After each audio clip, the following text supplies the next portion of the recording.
안녕하세요. 수박겉 학기입니다.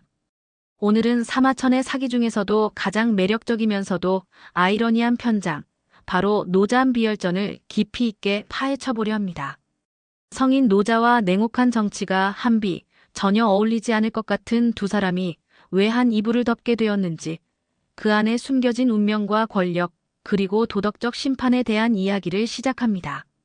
사마천이 노자와 한비를 하나의 열전에 엮은 것은 단순히 인물을 나열한 것이 아닙니다. 이는 치밀하게 계산된 서사적 장치입니다. 추상적인 우주 원리인 도가 어떻게 절대 권력의 도구인 법으로 변모하고 어쩌면 타락하기까지 하는지를 보여주는 과정이죠. 이 열전은 사상의 흐름을 추적하는 동시에 그 사상이 개인의 운명과 시대의 비극에 어떻게 작용하는지를 극명하게 보여주는 한편의 드라마입니다. 제1부, 도가와 법가의 철학적 연결점입니다. 이상에서 통제로 나아가는 과정을 살펴보겠습니다. 사마천은 열전의 시작부터 노자의 정체를 모호하게 그립니다. 2. 노래자 태사담. 이렇게 3명의 후보를 제시하지만 그중 누구라고 확정 짓지 않죠. 이런 의도적인 모호함은 기록의 실패가 아닙니다. 오히려 노자 사상의 본질을 형상화하는 문학적 기법이죠. 노자는 스스로를 드러내지 않고 명성을 피하는 삶을 추구했기에 역설적으로 그 정체를 알 수 없는 것이야말로 노자다운 것입니다. 노자 철학의 핵심은 도와 무의입니다. 도는 언어로 규정할 수 없는 만물의 근원이며 무의는 억지 부리지 않는 삶의 태도이자 통치 방식입니다. 사마천은 역사 기록의 불확실성을 그대로 수용하여 노자를 숨어 사는 군자로 결론짓습니다. 이는 훗날 한비의 비극적인 공적 죽음과 강력한 대조를 이루며 노자가 추구했던 은둔과 무명의 가치를 증명해 보입니다. 이 사상적 특징은 공자와의 만남에서 극적으로 드러납니다. 젊은 공자가 예를 묻자 노자는 교만한 기색과 지나친 욕망을 버리라고 날카롭게 질책합니다. 훗날 공자는 제자들에게 노자를 구름과 바람을 타고 하늘로 오르는 용과 같은 존재라 칭송하죠.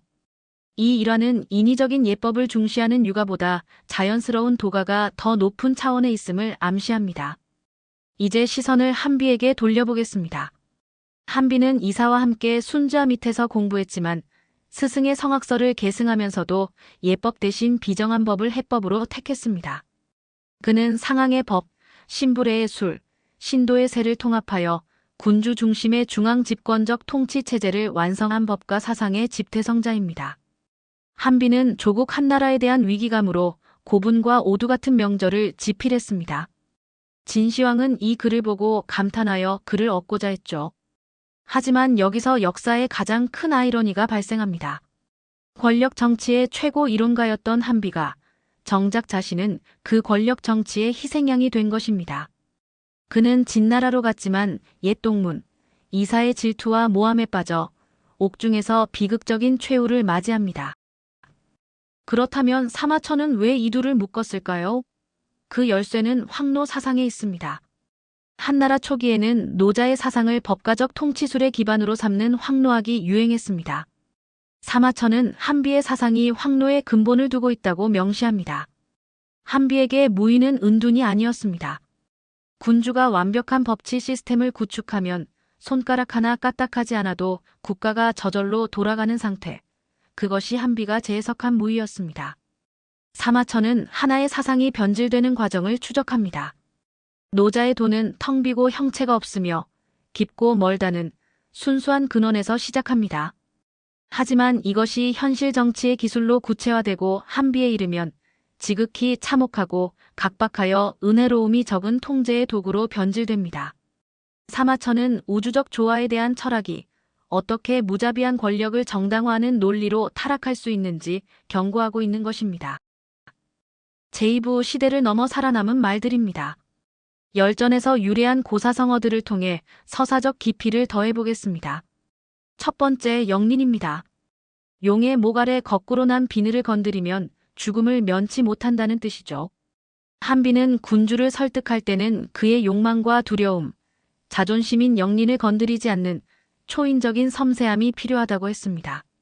하지만 아이러니하게도 이 말을 만든 한비 자신은 결국 진시황과 이사의 영린을 건드려 파멸하고 말았습니다. 두 번째, 양고심장입니다. 훌륭한 상의는 물건을 깊이 감추어 가게가 텅 빈 것처럼 보이게 한다는 뜻입니다. 노자가 공자에게 준 충고로 재능을 과시하지 말고 겸손하라는 도가적 가르침입니다. 이는 사회적 실천을 통해 덕을 드러내려는 육아와 전략적 무명을 추구하는 도가의 차이를 명확히 보여줍니다.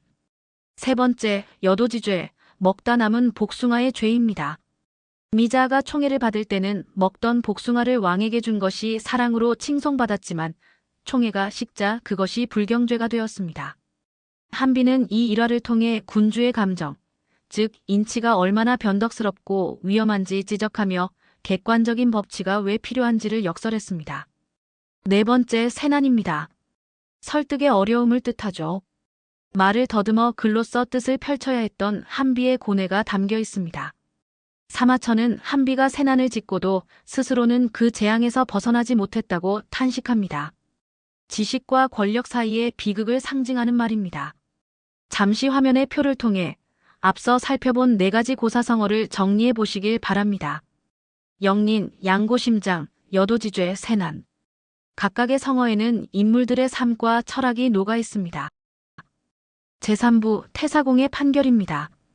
사마천은 이들을 통해 어떤 도덕적 심판을 내렸을까요? 두 사람의 운명은 극명하게 갈립니다. 노자는 쇠락하는 세상을 등지고 무명을 선택하여 천수를 누리고 사상을 보존했습니다. 반면 한비는 애국심으로 권력에 뛰어들어 개혁을 시도했지만 결국 그 체제에 의해 요절했습니다. 사마천은 이 대조를 통해 독재 정권 하에서 지식인이 선택할 수 있는 생존 전략을 묵직하게 제시합니다. 사마천의 최종 평가, 태사공화를 볼까요? 그는 4명의 사상가를 평가하며 명확한 도덕적 서열을 매깁니다.